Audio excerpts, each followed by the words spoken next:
အားလုံးပဲမင်္ဂလာပါရှင်ကျမတို့နေ့စဉ်စားတောက်နေတဲ့အစားအသောက်တွေကကျန်းမာရေးအတွက်အာဟာရဖြစ်စေနိုင်သလိုမတန့်ရှင်းမှုဆိုရင်ယောဂဗျာတို့ဖြစ်စေနိုင်ပါတယ်အစားအစာတွေကိုသိမ်းဆည်းတဲ့အခါမှာမှားယွင်းပြီးသိမ်းဆည်းမိမယ်မကြက်တစ်ချက်ချက်ပြုတ်တာတွေလုပ်ခဲ့မယ်ဆိုရင်တော့အစာအဆိပ်သင့်တာနဲ့ဝမ်းမြတ်ဝမ်းလျှော်ယောဂတွေကိုဖြစ်စေနိုင်ပါတယ်ဒါဆိုယောဂဗျာတွေကင်းဝေးဖို့အတွက်ကျမတို့ဘာလုပ်ကြမလဲဆိုရင်တော့ World Health Organization ကထုတ်ပြန်ထားတဲ့အစားအစာဘေးကင်းလုံခြုံရေးရွှေရောင်စည်းမျဉ်း10ချက်ဆိုတာရှိပါတယ်ကျမတို့ Flores နဲ့ YouTube Channel လေးရဲ့ဒီနေ့ဗီဒီယိုလေးမှာတော့အဲ့ဒီ Golden Rules ရွှေရောင်စည်းမျဉ်း10ချက်ကဘာတွေဖြစ်မလဲအစားအစာတွေရေခဲတက်တာတွေမှာတင်ဆဲတဲ့အခါမှာဘာတွေကိုသတိထားသင့်တယ်လဲဆိုတာနဲ့စားကန်ဒီပြန်နှွှေးတဲ့အခါမှာဘယ်အချက်လေးတွေကိုသတိထားသင့်လဲဆိုတဲ့အကြောင်းအရာလေးတွေကိုအသေးစိတ်မျှဝေပေးသွားမှာမလို့ဒီဗီဒီယိုလေးကိုအဆုံးထိကြည့်ရှုပေးကြပါအောင်နော်ဗီဒီယိုလေးမစခင်မှာကျမတို့ရဲ့ channel လေးကို subscribe လုပ်ပေးကြပါအောင်ရှင်အစားတောက်တွေမှာယောဂပိုးမွားတွေပေါက်ပွားတာကူးဆက်တာပြတ်မွားတာတွေမဖြစ်အောင်လို့ကျမတို့ကိုယ်တိုင်ထိရောက်စွာကာကွယ်နိုင်ပါတယ်ဒါကတော့စောနာပြောလိုက်တဲ့ World Health Organization ကထုတ်ပြန်ထားတဲ့အိမ်မှာအစားအသောက်တွေကိုဘေးကင်းကင်းနဲ့ချက်ပြုတ်ပြင်ဆင်နိုင်ဖို့အတွက်စီမင်း10ချက်ကိုလိုက်နာဖို့ပဲဖြစ်ပါတယ်ပထမဦးဆုံးအနေနဲ့ဒီ10ချက်ကိုမျှဝေပေးချင်ပါတယ်ရှင်ပထမဆုံးနံပါတ်1ကတော့ဘေးကင်းအောင်ပြုပြင်ဖန်တီးထားတဲ့အစားအသောက်တွေကိုရွေးချယ်ဝယ်ယူဖို့ဖြစ်ပါတယ်တစ်သီးနဲ့ဟင်းသီးဟင်းရွက်တွေကလက်လက်ဆက်ဆက်နဲ့သဘာဝအတိုင်းစားတာပိုကောင်းပေမဲ့တချို့အစားအသောက်တွေကြရင်တော့စနစ်တကျပြုပြင်ထားတဲ့အစားအသောက်တွေကပိုပြီးတော့ဘေးကင်းစေပါတယ်။ဥပမာအဖြစ်နွားနို့အစိမ်းအစားပေါ့နော်ကျမတို့ပိုးတက်ထားတဲ့နွားနို့တွေ pasteurized milk တွေကိုဝယ်ယူတာပိုပြီးတော့ဘေးကင်းစေပါတယ်။နောက်အသားတွေဝယ်ယူတဲ့အခါမှာလည်းကျမတို့ရွေးချယ်လို့ရမယ်ဆိုရင်တော့ဓာတ်ရောင်ခြည်ပြီးပိုးတက်ထားတာပေါ့ ionizing radiation လုပ်ထားတဲ့အလက်ဆက်တဲ့အသားဒါမှမဟုတ်ရင်ခဲထားတဲ့အသားတွေကိုရွေးချယ်ပြီးတော့ဝယ်ယူတာကယောဂပုံမွားတွေကိုကျမတို့ဟိုပါပေါ့နော်ရှော့ချနိုင်တဲ့အထက်မှာပါတယ်ပေါ့နောက်ဒီလိုမျိုးနီးပညာတွေအသုံးပြုထားတယ်ဆိုတာကလည်းဒီနီးပညာတွေစနစ်တကျအသုံးပြုထားမယ်ဆိုရင်ဒီပြုပြင်မွမ်းမံထားတဲ့အစားအစာတွေကိုတာရှိခံစေုံသာမကဘူးဘေးကင်းလုံခြုံမှုကိုပါမြင့်တင်ပေးနိုင်တဲ့အတွက်ကြောင့်မလို့ကျမတို့ဒီလိုမျိုးပြုပြင်ထားတဲ့အစားအစာလေးတွေရမယ်ဆိုရင်တော့ဒါလေးတွေရွေးချယ်ဝယ်ယူသင့်ပါတယ်ပေါ့နော်နောက်ဆက်လက်ရွက်လိုမျိုးပေါ့နော်ကျမတို့အစိမ်းစားတဲ့အစာအသီးရွက်တွေဆိုရင်တော့ကျမတို့ဒါလေးတွေကိုမစားခင်မှာတခြားစီကြိုးဖို့အတွက်လိုအပ်ပါတယ်ကျမတို့မြန်မာနိုင်ငံမှာအများစုကတော့ဒီပိုးသက်ဆေးတွေတို့တခြားသောအရွက်ဖြန်းဆေးတွေတို့ကနေကျမတို့စီကိုယောဂတွေမရောက်အောင်လို့စားနေပေါ့နော်နိုင်ဝက်လောက်စိတ်ပြီးမှစီကြောကြတာလည်းရှိတယ်ပေါ့နော်အဲ့တော့တေချာစွာစီကြောဖို့အတွက်လိုအပ်ပါတယ်ဒါကတော့နံပါတ်1ချက်ပါနောက်တဲ့နံပါတ်2ကကြတော့အစားအစာတွေကိုချက်ပြုတ်တဲ့အခါကျရင်တေချာကြက်နေအောင်ချက်ဖို့အတွက်လိုအပ်ပါတယ်ဘာလို့လဲဆိုတော့အသားငါနှုတ်အစိမ်းတွေမှာဆိုရင်ကျမတို့ကယောဂဖြစ်စေတဲ့ပိုးမွားတွေအများကြီးပါဝင်နေတတ်ပါတယ်ဒီလိုချက်ပြုတ်တဲ့အခါကျရင်လည်းကျမတို့အသားတွေအတွင်းပိုင်းနဲ့အထိပေါ့နော်အပူချိန်အနည်းဆုံး80ဒီဂရီစင်တီဂရိရောက်အောင်အဲ့လိုမျိုးအနေထားနဲ့အပူချိန်နဲ့ကြက်နေအောင်လို့တခြားချက်ပြုတ်မှာပဲအသားတွေမှာပါဝင်တဲ့ယောဂပိုးမွားတွေကိုသိစေနိုင်မှာဖြစ်ပါတယ်တကယ်လို့ကြက်သားလိုမျိုးကျမတို့ချက်လိုက်တဲ့အခါမှာကြက်သားအပေါ်ရင်အသားကတော့ကြက်သွားတယ်ပေါ့ဒါပေမဲ့ကြည့်လိုက်တဲ့အခါမှာအထက်ကအယိုးနာအသားကတော့မကြက်သေးဘူးဆိုရင်တော့လုံးဝကြက်သွားတဲ့ဒီအောင်တခြားပြန်ချက်ဖို့အတွက်သင့်ပါတယ်ပေါ့နော်ဒါနမူနာလေးပြောပြတာပေါ့အဲ့တော့ဒါတွေကအသားငါးတွေချက်ရင်တခြားကြက်နေအောင်ချက်ဖို့အတွက်လိုအပ်ပါတယ်ပြီးတော့ကျမတို့အသားငါးတွေကိုသိမ်းတဲ့အခါမှာအေးခဲပြီးတော့သိမ်းထားရတယ်ပေါ့နော်အဲ့လိုအေးခဲပြီးသိမ်းထားတဲ့အသားကိုချက်ပြုတ်တော့မယ်ဆိုရင်ဒီအခဲလိုက်ကြီးကိုကျမတို့အပူပေးပြီးချက်တာမျိုးမလုပ်ဘဲနဲ့ဒီခဲထားတဲ့အသားငါးတွေကိုမချက်ပြုတ်ခင်မှာရေခဲလုံးဝအရည်ပြောသွားအောင်တေချာထားပြီးမှပဲချက်ပြုတ်သင့်ပါတယ်နော်နောက်နံပါတ်3ကကြတော့ချက်ပြုတ်ပြီးတဲ့အစားအသောက်တွေကိုကျမတို့ချက်ချင်းစားသုံးသင့်ပါတယ်ချက်ပြုတ်ပြီးတဲ့အစားအစာတွေကိုအခန်းအပူချိန်မှာထားမယ်ဆိုရင်အဲ့ဒီအခန်းအပူချိန်မှာအေးသွားတာနဲ့အမျှယောဂပိုးတွေကစပြီးတော့ပေါက်ဖွားနိုင်ပါတယ်ကြာထားလေယောဂပိုးဖြစ်နိုင်ခြင်းပိုများလေပါပဲဒါကြောင့်မလို့ချက်ပြီးတာနဲ့ပူပူနွေးနွေးချက်ချင်းစားတာကအကောင်းဆုံးပဲဖြစ်ပါတယ်နော်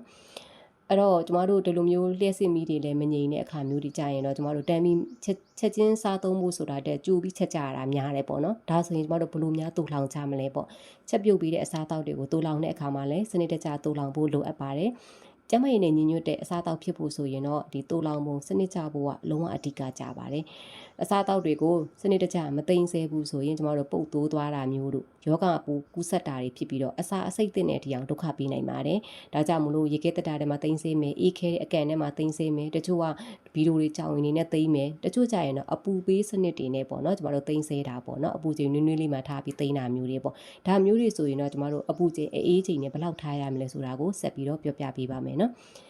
်အစားအစာတွေကိုကြိုတင်ပြင်ဆင်ထားတာဒါမှမဟုတ်ရင်ပိုတာတွေကိုသိမ်းဆဲတဲ့အခါကျရင်ကျမတို့နွေးနွေးလေးထားတဲ့အပူချိန်မှာထားမယ်ဆိုရင်တော့အဲ့ဒီအပူချိန်က60ဒီဂရီစင်တီဂရိတ်ရဲ့အထက် အဲ့လောက်ရှိတဲ့အပူချိန်မှာထားရပါမယ်အေးဆိုရင်တော့10 degree centigrade အောက်ဒီလိုအခြေအနေမျိုးမှာတေချာသိမ်းစီရမှာဖြစ်ပါတယ်အထူးသဖြင့်4နာရီထက်ပိုကြအောင်သိမ်းဆဲမယ်ဆိုရင်တော့ဒီအချက်တွေအင်မတန်ကိုအရေးကြီးပါတယ်နောက်ရေခဲတက်တာထဲမှာသိမ်းမဲ့အခါကျရင်ကျမတို့ချက်ပြုတ်ပြီးတဲ့အစားအစာတွေဝယ်ဖြစ်ပေါ့နော်ကျမတို့ပမာဏအများကြီးကိုဘူးတဘူးထဲမှာစုပြီးတော့ထည့်တာမျိုးတွေမလုပ်ပါနဲ့เนาะဘာလို့လဲဆိုတော့များပြီဆိုရင်ကျမတို့ဒီအထဲကအတွင်းပိုင်းတွေရဲ့ရှိတဲ့အစားအစာတွေထိအောင်အေးချိန်မရောက်သွားနိုင်ဘူးပေါ့အဲ့လိုမရောက်ဘူးဆိုရင်ပိုးမွှားတွေပို့ပြီးတော့ပေါက်ဖွားနိုင်တဲ့အတွက်ကြောင့်မလို့ကျမတို့ဒီတစ်ခုထဲမှာစုပြီးတော့သိမ်းတာမျိုးမလုပ်ပါနဲ့ကလေးတွေအတွက်ဆိုရင်တော့အစားအစာကိုပိုသိမ်းတာမလုပ်ဘဲနဲ့လက်လက်ဆက်ဆက်ပဲချက်ကျွေးတာအကောင်းဆုံးပဲဖြစ်ပါတယ်နော်နောက်နံပါတ်5အနေနဲ့ကတော့ချက်ပြုတ်ပြီးတဲ့အစားအသောက်တွေကိုပြန်နှွှေးတဲ့အခါကျရင်ကျမတို့တေချာအပူပေးဖို့လိုအပ်ပါတယ်။ရေခဲတက်တာထဲမှာထည့်ထားနေစဉ်မှာပေါက်ဖွားနိုင်တဲ့ဘက်တီးရီးယားတွေရှိနိုင်နေပေါ့။ဒီလိုမိုက်ခရိုဘက်တီးရီးယားတွေကိုတက်ဖြစ်ဖို့အတွက်အကောင်းဆုံးနည်းလမ်းကတော့ပြန်နှွှေးတာပဲဖြစ်ပါတယ်။ပြန်နှွှေးတဲ့အခါကျရင်လေဒီအစားအသောက်အစိတ်ပိုင်းအားလုံးမှာအပူချိန်80 degree centigrade ထိရောက်အောင်လို့တေချာအပူပေးပြီးတော့နှွှေးဖို့အတွက်လိုအပ်ပါတယ်။အပေါ်ရန်လေးပဲပေါ့နော်ပူတယ်ဆိုရင်လေးနှွေးတာမျိုးဆိုရင်တော့ယောဂပိုးမွားတွေတက်ပြစ်နိုင်မှာမဟုတ်ဘူးပေါ့နော်အဲကြောင့်တေချာအပူပေးဖို့အတွက်လိုအပ်ပါတယ်နောက်နံပါတ်6ကတော့အစားအစာတွေမှာကျမတို့အစိမ်းနဲ့ချက်ထားတဲ့အရာတွေကိုရောနှောထိတွေ့တာနေရှောင်ရမယ်ပေါ့နော်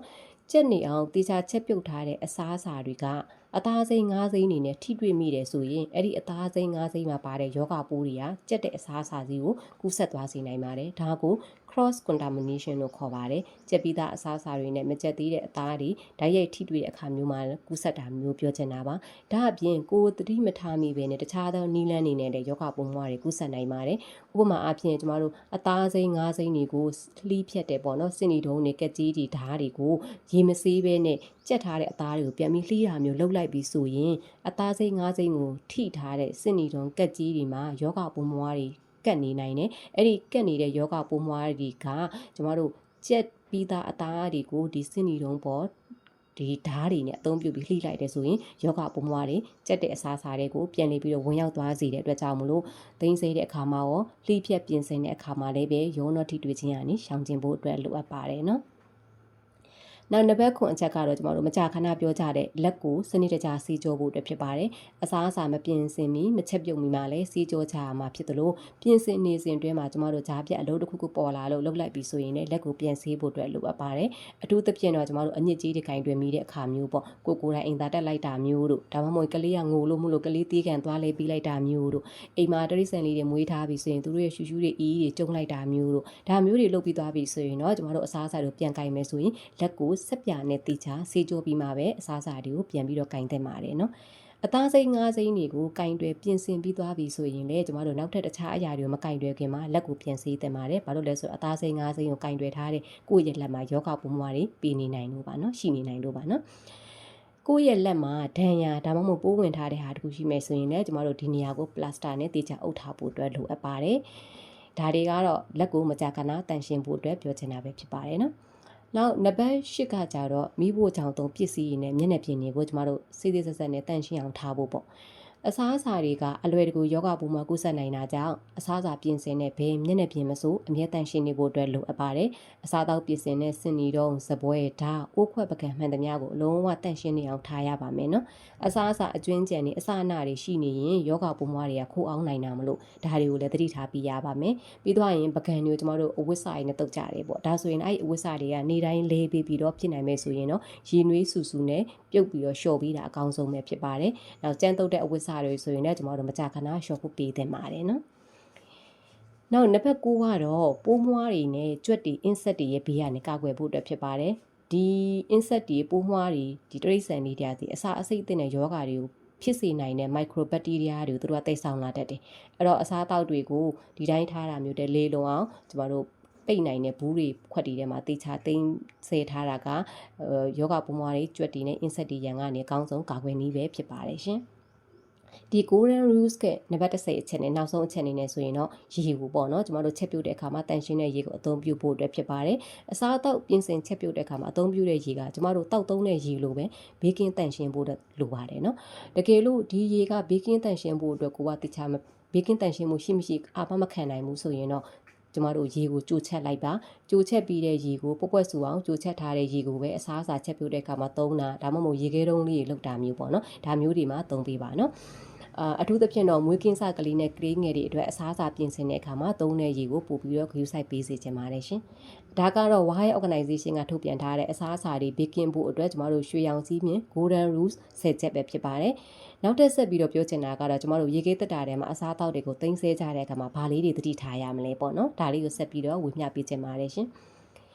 ကျမတို့ရေခဲတက်တာထဲမှာအစားအသောက်တွေကိုသိမ်းတဲ့အခါကျရင်ဘက်တီးရီးယားပိုးမွှားတွေမကူးဆက်အောင်လို့ရေခဲတက်တာရဲ့အပူချိန်ကို9ဒီဂရီစင်တီဂရိတ်အောက်မှာအမြဲရှိနေဖို့အတွက်လိုအပ်ပါတယ်အထူးသဖြင့်ယောဂပိုးမွှားကူးဆက်လွယ်တဲ့အစားအသောက်တွေဖြစ်တဲ့အသားငါးတွေနို့နဲ့နို့ထွက်ပစ္စည်းတွေဥအမျိုးမျိုးအသားချောင်းတွေပြီးသွားရင်ကျမတို့ချက်ပြုတ်ပြီးသားထမင်းတို့ခောက်ဆွဲတို့ပီဇာတို့sandwich တို့ကိတ်မုံတို့ပေါ့နော်ဒါတွေကိုရေခဲတက်တာတွေမှာသိမ့်မယ်ဆိုရင်တေချာသတိထားပြီး view ဆိုင်ပြီးသိမ့်ဖို့အတွက်လိုအပ်ပါတယ်။ဘာကြောင့်9ဒီဂရီစင်တီဂရိတ်အောက်မှာထားဖို့လိုအပ်တယ်လဲလို့ပြောချင်တာလဲဆိုရင်တော့ကျမတို့အပူချိန်မှာအန်ရီရှိတဲ့အပူချိန်စုံလို့သတ်မှတ်တဲ့ danger zone ရှိပါတယ်။ဒါကတော့9ဒီဂရီစင်တီဂရိတ်ကနေပြီးတော့60ဒီဂရီစင်တီဂရိတ်အကြားအဲ့ဒီအပူချိန်ဆိုရင်ကျမတို့အန်ရီရှိတဲ့အပူချိန်လို့ပြောတာပေါ့နော်။အဲ့တော့ဒီအပူချိန်အတွင်းမှာဆိုရင်ဘက်တီးရီးယားတွေကတကယ်ကိုမြန်မြန်ဆန်ဆန်နဲ့လှင်လင်းမြန်မြန်နဲ့ပေါက်ဖွားပြီးတော့အစာစိတ်တဲ့အထီအောင်ဒုက္ခပေးနိုင်ပါတယ်နော်နောက်ကျမတို့ခဲပြီးတင်ကြတယ်ပေါ့နော်ရေခဲရိုက်ခန်းနဲ့ freezer ထဲမှာတင်ကြတယ်ပေါ့အစားအသောက်တွေကိုရေခဲတဲ့အခန်းထဲမှာအေးခဲပြီးတင်ထားလိုက်မယ်ဆိုရင်အစားအသောက်တွေထဲမှာပါတဲ့ရေတက်ကခဲသွားတဲ့ကြောင့်မလို့အစာပုတ်တိုးတာဘက်တီးရီးယားပွားတာတွေကိုတားဆီးပေးပြီးတော့ကြာရှည်ခံစေတယ်ပေါ့ဒါပေမဲ့အဲ့လိုမျိုးခဲစေဖို့အတွက်ဆိုရင်တော့ဒီအေးကန် freezer ရဲ့အပူချိန်ကကျမတို့အေးချိန်ပေါ့နော်ဒါက -18 degree centigrade ပေါ့အနှုတ်18 degree centigrade မှာထားရပါမယ်နောက်ရေခဲရိုက်တဲ့အသားငါးတွေကျမတို့ထုတ်ပြီးတော့ချက်ပြုတ်တော့မယ်ဆိုရင်လည်းပဲရှေ့မှာပြောခဲ့သလိုချက်ချင်းကျမတို့ဒီအခဲကြီးကိုချက်ပြုတ်တာမျိုးမလုပ်ရဘူးပေါ့နော်အပြင်ကျမှရေဖြော်တာမျိုးတွေလည်းမလုပ်ဘဲနဲ့မနက်ချက်မယ်ဆိုရင်ကျမတို့အဲ့အေးခဲတဲ့အကန့်ကနေမျိုးအောက်က refrigerator ပုံမှန်အကန့်တွေကိုထားပြီးတော့သူအရင်မနက်ကျအရေးပျော်သွားလိမ့်မယ်အဲ့ဒါပြီးသွားကမှပဲကျမတို့ချက်ပြုတ်တာအကောင်းဆုံးပဲဖြစ်ပါတယ်နော်ရေခဲထားတဲ့ဟာကိုမီးပုံမှာအပူပွေးပြီးတိုက်ရိုက်ချက်တာတွေမလုပ်ပါနဲ့နော်အဲ့တော့တတိထားမယ့်အချက်တရားရေခဲတက်တာနဲ့ပတ်သက်ရင်တော့ကျမတို့ရေခဲတက်တာကတိကျအလုံးမလို့ပေါ့နော်ကျမတို့အပူချိန်တိုင်းတာမိုမီတာတွေတက်ထားပြီးတော့စစ်ဆေးတာအကောင်းဆုံးပဲဖြစ်ပါတယ်ပြီးတော့ရင်ရေခဲပြီးသိမ်းတယ်အခဲရိုက်ပြီးသိမ်းတယ်ဆိုတာကပိုးတွေကိုသေစေဖို့အတွက်သိမ်းတာမဟုတ်ပါဘူးရေခဲလိုက်တယ်ဆိုတာကဘက်တီးရီးယားပိုးတွေကိုသေမသွားစေပါဘူးအဲ့ဒီရေခဲကပြန်ပျော်သွားတဲ့အချိန်မှာပိုးမွှားတွေကပြန်ပြီးတော့ပေါက်ဖွားနိုင်တာဖြစ်ပါတယ်နော်ဒါကြောင့်မလို့ကျမတို့အစားအစာတွေသိမ်းပြီးသွားရင်တစ်ချိန်ခဲတဲ့အ